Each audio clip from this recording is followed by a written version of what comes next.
All right, let's jump right into this explainer and decode what is honestly a high-stakes game, the UAE corporate tax law regarding free zones.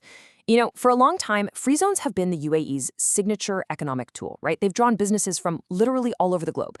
And the new corporate tax law, well, it preserves some absolutely massive benefits for businesses operating within them. But here is the catch.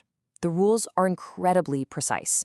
If you or your clients are operating in a free zone, you just can't afford to rely on assumptions anymore.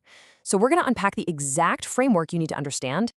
Here is our roadmap to navigate this precise balancing act. We're going to cover the 0% proposition, the conditions for qualifying status, qualifying versus excluded income, the de minimis trap, and finally, maintaining your tax status.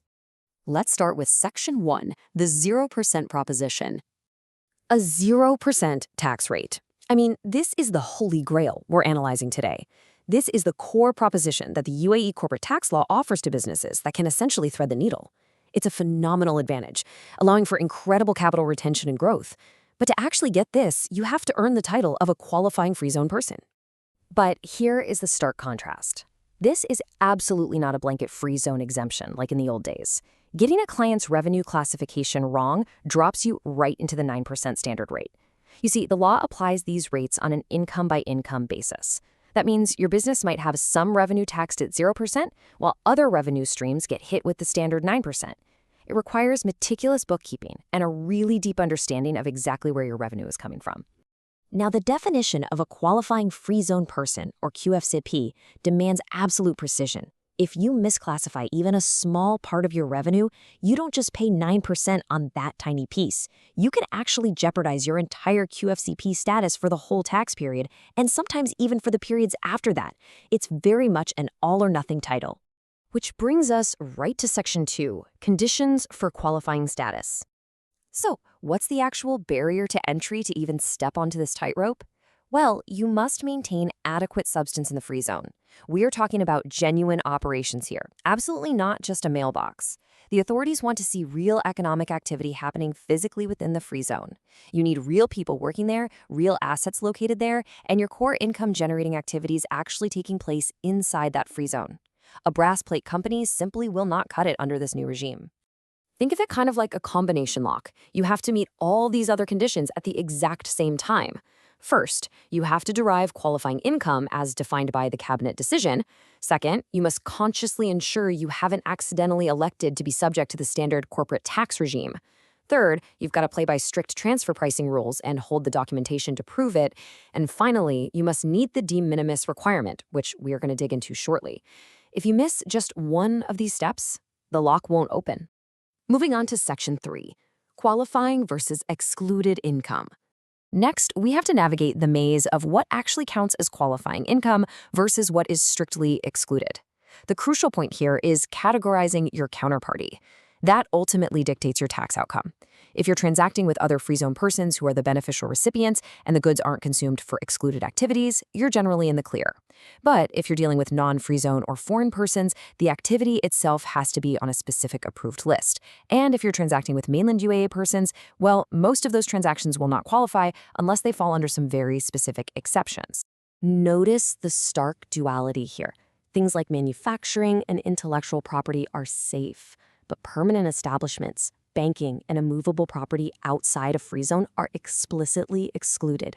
The law makes it incredibly clear that certain activities are totally excluded from qualifying income, no matter who your counterparty is. If your income comes from a domestic or foreign permanent establishment or from immovable property outside a free zone, it's out.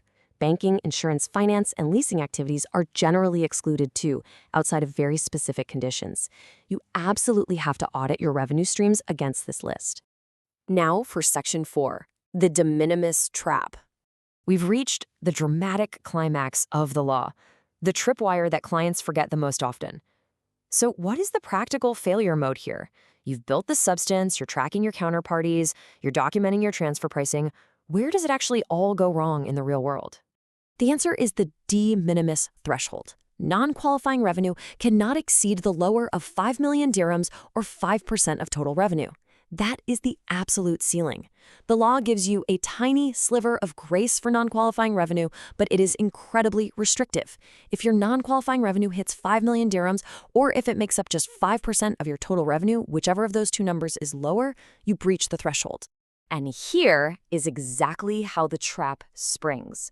One single mainland sale can blow up the entire 0% tax benefit for the whole period. Not just the tax on that one sale, the whole thing.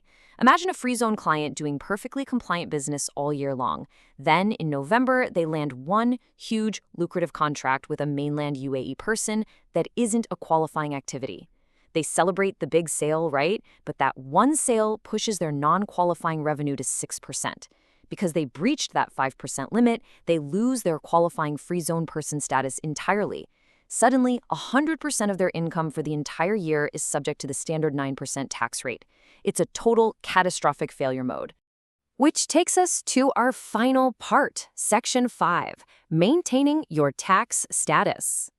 With the stakes being that high, here's your survival guide. Please internalize this direct warning. Don't wait for the year-end close to discover a threshold breach. By the end of the year, it is literally too late. If you're doing your accounting in January for the previous year and you discover you hit 5.1% non-qualifying revenue back in October, well, you can't put the toothpaste back in the tube. The damage is done, the tax bill is due, and that 0% benefit is gone. You've got to actively maintain this status through mid-year checks and reassess every single filing. Because honestly, yesterday's compliance means absolutely nothing for today's tax period. You have to build a mid-year revenue mix review into every single free zone engagement. You need dashboards, you need real-time tracking. QFZP status isn't a badge you just earn once and put on the wall forever. It's assessed on a strict tax period basis. So if you qualified in 2024, that offers zero protection or guarantee that you're going to qualify in 2025. It is a continuous, active process. Before we wrap up this explainer, I want to leave you with this provocative thought. Does your business actually need to risk this complex free zone tightrope, or is small business relief the safer path we should be exploring next? Because as we've just seen today, the QFCP regime is super powerful, but it's incredibly demanding. Sometimes, the most strategic advice you can give a smaller client is to step off the tightrope entirely and look at other reliefs available under the law. We'll be diving into those smaller business reliefs in our next explainer, so make sure you stick around and keep learning with us.